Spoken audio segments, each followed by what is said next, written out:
दोस्तों, welcome to study with Neelam. I hope आप सभी लोग बहुत अच्छे होंगे। आज हम 12 मई 2021 के सभी best daily current affairs question with point two point section complete करेंगे, तो वीडियो में लास्ट तक बने रहिएगा। चलिए तो शुरू करते हैं आज का लेक्चर फटाफट।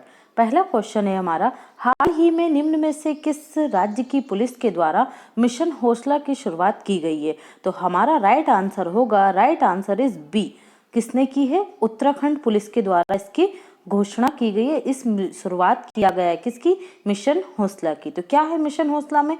हाल ही में उत्तराखंड पुलिस के द्वारा मिशन हौसला को प्रारंभ किया गया है। इसके तहत लोगों को दवा, ऑक्सीजन आपूर्ति, प्लाज्मा, राशन आदि आवश्यक वस्तुएं उपलब्ध करवाई जाएंगी। पुलिस मदद करने और जरूरतमंदों के बीच सामंजस्य स्थापित कर लोगों की समस्या का समाधान किया जाएगा। ओके, तो याद रखना किसने शुरू की है ये योजना मिशन हौसला? तो ये प्रारंभ की गई है उत्तराखंड पुलिस के द्वारा। ओके, हमने देखा था कोवी वैन हेल्पलाइन, ठीक है, कोवी वैन हेल्पलाइन ये किस पुलिस ने शुरू की थी? तो ये दिल्ली पुलिस के द्वारा शुरू की गई थी कोवी वैन हेल्पलाइन, जो वरिष्ठ नागरिकों की सहायता के लिए की गई है। ओके, तो उत्तराखंड पुलिस का आपको याद रखना है मिशन हौसला और दिल्ली पुलिस का याद रखना है कोवी वैन हेल्पलाइन। क्लियर है? नेक्स्ट देखते हैं क्वेश्चन, हाल ही में निम्न में से किसके द्वारा स्पेनिश ग्रैंड प्रिक्स जीत लिया गया है? तो राइट आंसर होगा यहाँ पर हमारा लुइस हैमिल्टन। किसने जीत ली है Spanish grand prix? Lewis Hamilton ने जीत ली 2021 की। देखिए, अब हमें ये चीज बिल्कुल क्लियर हो जानी चाहिए कि लुइस हैमिल्टन कहाँ से हैं? तो भाई ये यूके से हैं। दूसरी चीज, ये किस कार कंपनी के ड्राइवर हैं? तो ये मर्सिडीज कार कंपनी के ड्राइवर है। कौन? Lewis Hamilton. तो पहले स्थान पर तो रहे लुइस हैमिल्टन। ओके, दूसरे स्थान पर कौन रहे? तो दूसरे स्थान पर रहे मैक्स वेस्टरअपन रहे। ये किस कार कंपनी के ड्राइवर हैं? तो याद रखिएगा रेडबुल के ड्राइवर है। और किस देश के निवासी हैं? तो ये नीदरलैंड के हैं। कहाँ से हैं? नीदरलैंड से। किस कार कंपनी के हैं? रेडबुल के। तीसरे स्थान पर रहे वोल्टेरी बोटास। कौन रहे? Valtteri Bottas. ये किस देश से हैं? तो ये फिनलैंड से। और किस कार कंपनी के ड्राइवर है? तो ये हैं मर्सिडीज कार कंपनी के ड्राइवर। किसके ड्राइवर है? मर्सिडीज कार कंपनी के ड्राइवर है। क्लियर है? तो अभी तक देखिए, मैं आपको बार बार बताती हूँ 2020 की जितनी भी ग्रैंड प्रिक्स थी, इसका जो पूरा का पूरा आपकी एक लिस्ट है, ये हमने टेलीग्राम चैनल पर और इंस्टा पर शेयर कर दिए। जिन स्टूडेंट्स ने वो नहीं देखा है वो देख ले। और अभी हम देखेंगे कि 2021 में कौन कौन सी ग्रैंड प्रिक्स हो चुकी हैं। तो अभी तक 4 हुई हैं। पहली हुई थी बहरीन ग्रैंड प्रिक्स, जिसके विजेता लुइस हैमिल्टन थे। दूसरी थी इमालिया रोमाग्ना ग्रैंड प्रिक्स, इसके विजेता मैक्स वेस्टरअपन थे। पुर्तगाली ग्रैंड प्रिक्स, इसके विजेता लुइस हैमिल्टन थे। और स्पेनिश ग्रैंड प्रिक्स, इसके विजेता भी लुइस हैमिल्टन थे। तो ये सभी आप याद रखेंगे। क्लियर है?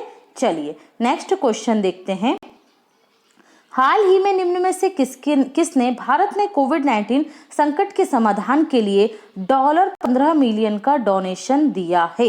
तो यहाँ हमारा राइट आंसर होगा, right answer is D. Twitter ने दिए हैं कितने? $15 मिलियन का डोनेशन। हाल ही में ट्विटर ने भारत में $15 मिलियन का डोनेशन दिया है। Twitter CEO Jack Patrick Dorsey ने कहा है कि यह राशि 3 गैर सरकारी संगठन या एनजीओ को दी जाएगी, जिसमें केयर एड इंडिया और सेवा इंटरनेशनल जो यूएसए में है उसको दी गई है। सेवा इंटरनेशनल एक हिंदू आस्था आधारित मानवीय गैर लाभकारी संगठन है। इससे विभिन्न महत्वपूर्ण मेडिकल उपकरणों की पूर्ति की जा सकेगी। जो ट्विटर ने हेल्प की है उससे क्या होगा? भारत में जो कोविड-19 से उभरी समस्याएं हैं, मेडिकली हॉस्पिटल से रिलेटेड ऑक्सीजन या कोई भी अन्य उपकरण है, पीपीई किट है, मास्क है, ठीक है, ग्लव्स है, इन सब की आपूर्ति की जाएगी। ओके, याद रखिए किसने दिए हैं? ट्विटर ने दिए हैं। नेक्स्ट क्वेश्चन देखते हैं, पुस्तक एलिफेंट इन द बॉम्ब के लेखक निम्न में से कौन है? तो राइट आंसर होगा यहाँ पर हमारा सी। कौन है? कल्की कोचलिन। देखिए, कल्की कोचलिन को आप लोग जानते होंगे, ये फिल्म अभिनेत्री हैं। ओके, तो इन्होंने ही ये बुक लिखी है। कौन सी? Elephant in the bomb. इन्होंने जो गर्भवती महिलाएं हैं, गर्भवती महिलाओं के साथ जो भी कुछ परिस्थितियां होती है, देन उसके बाद वो बच्चे का लालन पालन करती हैं, तो उस पर आधारित इस बुक को लिखा है। एलिफेंट इन दी बॉम्ब किसकी है? कल्की कोचलिन की। अदर ऑप्शंस हम देख लेते हैं। तो अदर ऑप्शंस में हम देखेंगे शरद पगारे। ओके, शरद पगारे जो हैं ये मध्य प्रदेश से हैं। इन्हें 30वें कौन से सम्मान से? 30वें व्यास सम्मान से सम्मानित किया गया है शरद पगारे को। 30वें व्यास सम्मान से। इनकी जो रचना है वो बहुत इंपॉर्टेंट है, कौन सी है? पाटलिपुत्र की सम्राज्ञी। क्या है इनकी रचना? पाटलिपुत्र की सम्राज्ञी। किसकी है? शरद पगारे की। इन्हें कौन सा पुरस्कार मिला है? 30वां व्यास सम्मान 2020 से सम्मानित किया गया था। शरण कुमार लिम्बाले को 30वां सरस्वती सम्मान से सम्मानित किया गया। कौन सा? 30वां सरस्वती सम्मान। और जो शरण कुमार लिम्बाले हैं, इनकी रचना कौन सी है? तो याद रखिएगा, सनातन इनका उपन्यास है। क्या है इनके उपन्यास का नाम? सनातन है। क्या है? सनातन है। ओके, तो ये भी आप याद रखेंगे। फिर है अमिताभ घोष। इनकी बुक तो बहुत ज़्यादा इंपॉर्टेंट है और एग्जाम का पार्ट भी बनती है, तो याद रखिएगा, इनकी बुक आई थी लिविंग माउंटेन। क्या है इनकी बुक का नाम? Living mountain. क्लियर है? तो ये सभी इंपॉर्टेंट बुक्स हैं। सरस्वती सम्मान और व्यास सम्मान याद रखिएगा किनको मिला है और कौन सी रचना के लिए मिला है। क्लियर है? नेक्स्ट क्वेश्चन देखते हैं। हाल ही में स्पेस एक्स कंपनी के मालिक एलन मस्क ने घोषणा की है कि वह एस्पर्जेंस सिंड्रोम से प्रभावित है। यह एस्पर्जर्स सिंड्रोम क्या है? तो राइट आंसर होगा यहाँ पर हमारा डी, एक मानवीय विकार है। ओके, देखिए जैसे क्या होता है, किसी को सोशल लाइफ से प्रॉब्लम हो जाती है कि वो लोगों के साथ मिलना जुलना नहीं बना पाते, मतलब उनको अकेले रहना अच्छा लगता है। ठीक है, इसी तरीके से ये भी होता है एस्पर्जेंस सिंड्रोम। ओके, तो देख लेते हैं यहाँ पर। एस्पर्जेंस सिंड्रोम एक ऐसी मानवीय विकार है जिससे लोगों को सामाजिक रिश्तों में बनाने में क्या होती है? परेशानी होती है। सामाजिक रिश्तों को मेंटेन करने में परेशानी होती है। तो ये बीमारी से भी कौन ग्रसित है? इस विकार से कौन ग्रसित है? सिंड्रोम से एलन मस्क हैं। ठीक है, इस सिंड्रोम का नाम जर्मन डॉक्टर हंस स्पेर्जर के नाम पर रखा गया था, जिन्होंने 1944 में पहली बार इसकी जानकारी दी थी। ओके, एलन मस्क ने स्पेस एक्स कंपनी के द्वारा, क्योंकि उन्होंने घोषणा की कि मैं एस्पर्जर सिंड्रोम से ग्रसित हूँ, और इसके साथ ही उन्होंने बताया कि जो उनकी कंपनी है स्पेस एक्स, ये चंद्रमा पर डॉजेस 1 मिशन को लॉन्च करेगी। ठीक है, कहाँ पर? चंद्रमा पर। तो ये भी आप याद रखिएगा। क्लियर है? नेक्स्ट देखते हैं क्वेश्चन। हाल ही में राष्ट्रीय प्रौद्योगिकी दिवस कब मनाया गया है? तो राइट आंसर होगा यहाँ पर हमारा 11 मई को। राइट आंसर है सी, 11 मई को मनाया जाता है राष्ट्रीय प्रौद्योगिकी दिवस। क्यों? क्योंकि 11 मई 1998 को राजस्थान के पोखरण में लगातार 3 परमाणु जो परीक्षण थे वो सफल परीक्षण किए थे, और उसी दिन के उपलक्ष्य में, उसी उपलब्धि के उपलक्ष्य में हम मनाते हैं प्रतिवर्ष 11 मई को राष्ट्रीय प्रौद्योगिकी दिवस। और राष्ट्रीय विज्ञान दिवस कब मनाते हैं भाई? तो ये वो याद रखिएगा, 28 फरवरी को। ठीक है, नेशनल साइंस डे 28 फरवरी। इस राष्ट्रीय प्रौद्योगिकी दिवस की थीम इंपॉर्टेंट है, याद रखिएगा, एक सतत भविष्य के लिए विज्ञान और प्रौद्योगिकी, science and technology for a sustainable future. तो अब बात आई है डे की, तो देख लेते हैं कौन कौन से डे हैं अभी तक जो हमने मनाए हैं। 1 मई को अंतर्राष्ट्रीय मजदूर दिवस, 2 मई को विश्व टूना मछली दिवस, 3 मई को विश्व हास्य दिवस, 4 मई को अंतर्राष्ट्रीय अग्निशमन दिवस, कोयला खान दिवस, विश्व अस्थमा दिवस। ओके, विश्व अस्थमा दिवस की थीम याद रखिएगा।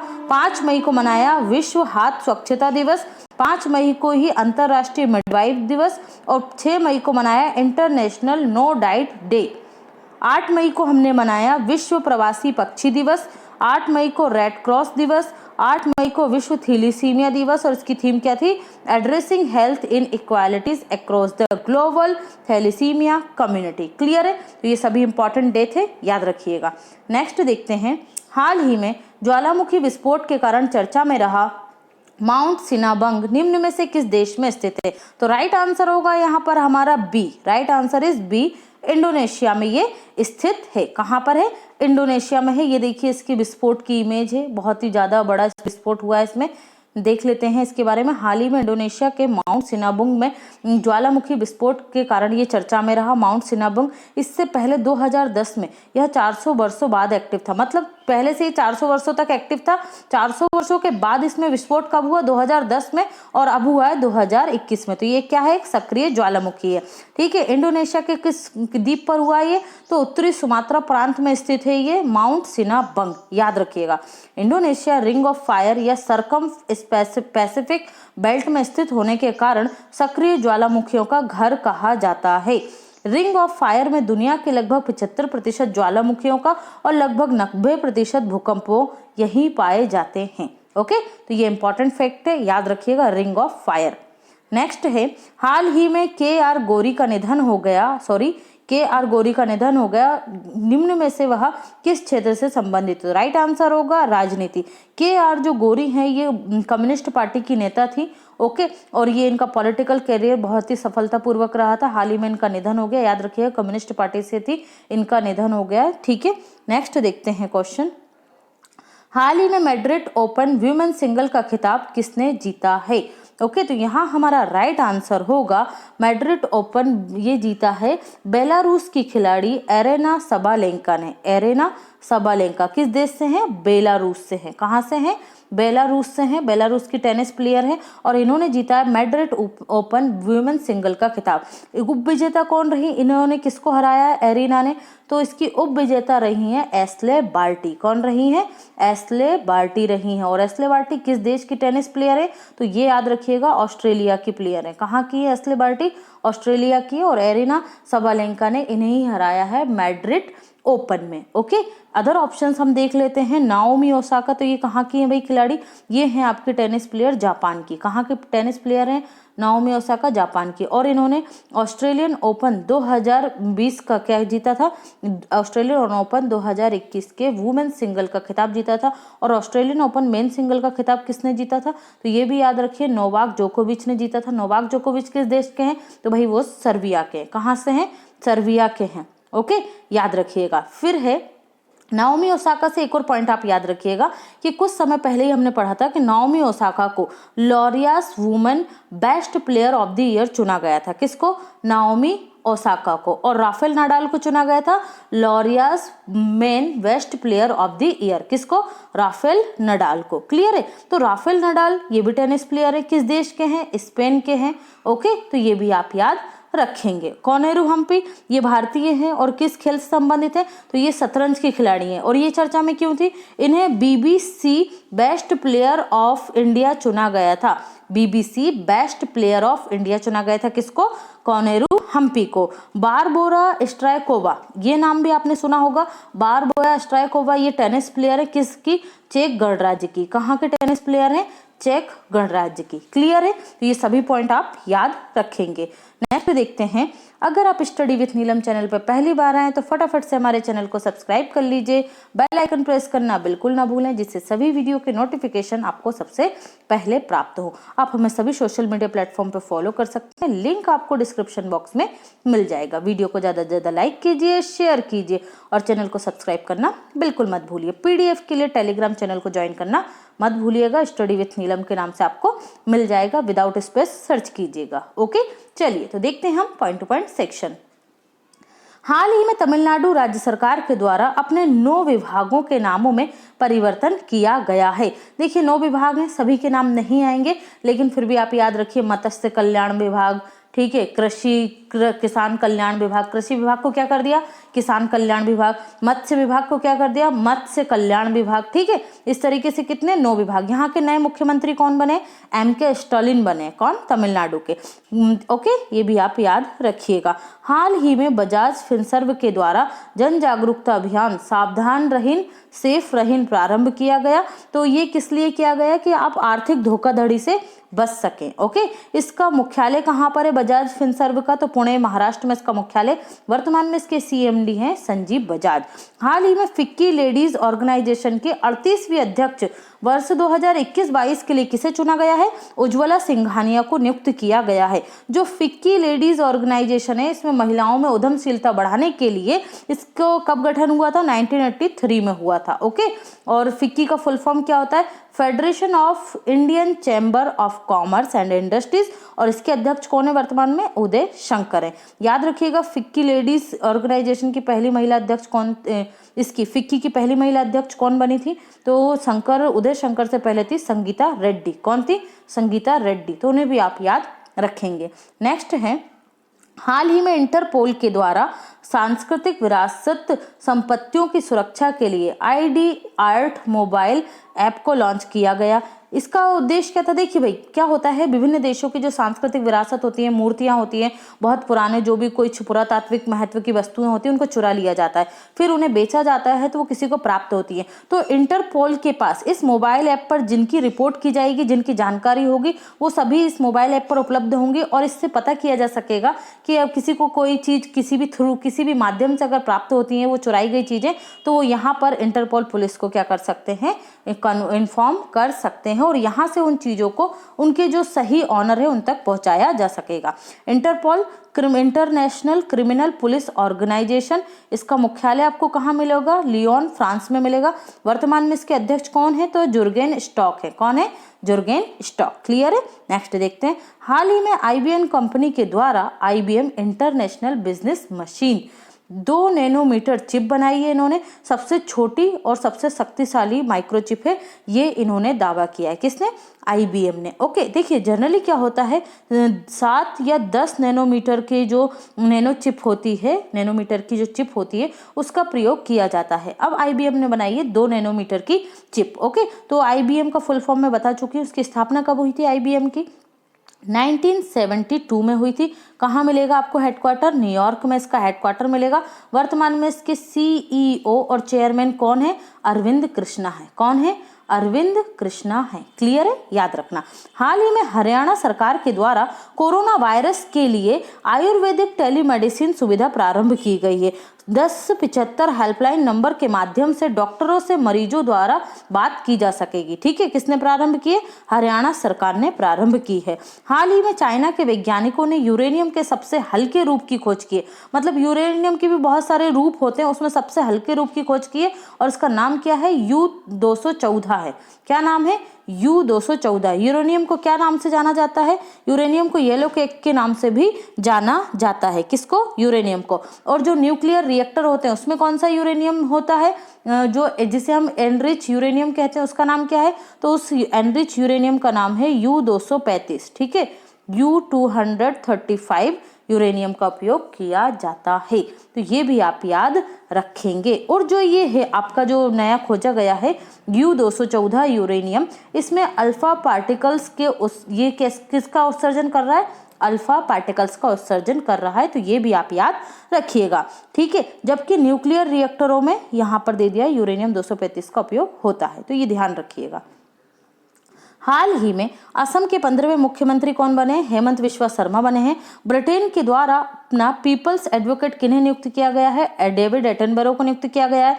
अल क्वासिर पुरातात्विक स्थल किस देश में है? इराक में है। समाचारों में चर्चा में रहा लॉन्ग मार्च 5V-Y2 रॉकेट किस देश का है? चाइना का है। हाल ही में दक्षिणी सूडान के राष्ट्रपति सल्वा किर ने अपने देश में क्या कर दिए? संसद को भंग कर दिया है। असम राज्य आपदा प्रबंधन एजेंसी और यूनिसेफ ने मिलकर असम में एक ऑनलाइन बाढ़ रिपोर्टिंग सिस्टम को लॉन्च किया। ये कल के क्वेश्चन है जिनका हम रिवीजन कर रहे हैं। क्लियर है? दिल्ली पुलिस के द्वारा वरिष्ठ नागरिकों की सुविधा के लिए कोविवैन हेल्पलाइन को लॉन्च किया गया है। बिहार शिक्षा परियोजना परिषद ने यूनिसेफ के साथ मिलकर दूरदर्शन पर फिर से डीडी बिहार चैनल पर मेरा दूरदर्शन मेरा विद्यालय कार्यक्रम प्रारंभ किया है। ओके, तो ये सारे पॉइंट भी आप याद रखेंगे। हाल ही में नीति आयोग और मास्टर कार्ड दोनों को याद रखिएगा ने मिलकर कनेक्टेड कॉमर्स नामक शीर्षक से एक रिपोर्ट जारी की है। किस किसने?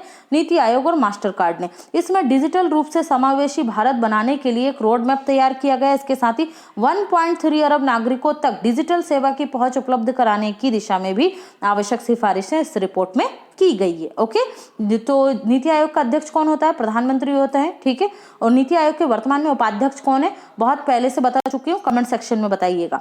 तमिलनाडु के कोयम्बटूर में स्थित कृषि विश्वविद्यालय ने अपने परिसर में ऑक्सीजन पार्क बीमा बांस, ये बांस है ना, बीमा बांस के साथ डिजाइन किया है। यह बीमा या भीमा बांस एक श्रेष्ठ क्लोन है जिसे बम्बूसा बाल्कोवा से चुना जाता है। बम्बूसा बाल्कोवा एक उच्च बायोमास है उपजाने वाली क्या है? ये उच्च बायोमास मतलब अपशिष्ट क्या होता है इसका? उच्च स्तर का होता है। ये इस तरीके की क्या है? बांस की प्रजाति है। कौन सी? बम्बूसा बाल्कोवा। इसे कार्बन डाइऑक्साइड उत्सर्जन कम करने के लिए एक अच्छा कार्बन सिंक भी माना जाता है। ओके फ्रेंड्स, याद रखिएगा। कल आपसे पूछा गया था क्वेश्चन, कनाडा के मॉन्ट्रियल में 16 सितंबर 1987 को हुए मॉन्ट्रियल प्रोटोकॉल का संबंध निम्न में से किसके संरक्षण से संबंधित है? तो राइट आंसर होगा यहाँ पर हमारा डी, ओजोन परत के संरक्षण से। ओके, याद रखिएगा। आज का आपका क्वेश्चन है, हाल ही में निम्न में से किस राज्य सरकार के द्वारा मनोज दास अंतर्राष्ट्रीय साहित्य पुरस्कार प्रदान करने का निर्णय लिया गया है? तो ये रहे आपके ऑप्शन। आई होप आप सभी लोग आंसर करेंगे। आंसर जरूर कीजिएगा, आंसर करने से आपके और हमारे बीच में इंटरेक्शन बढ़ेगा। Okay friends, thanks for watching and take care.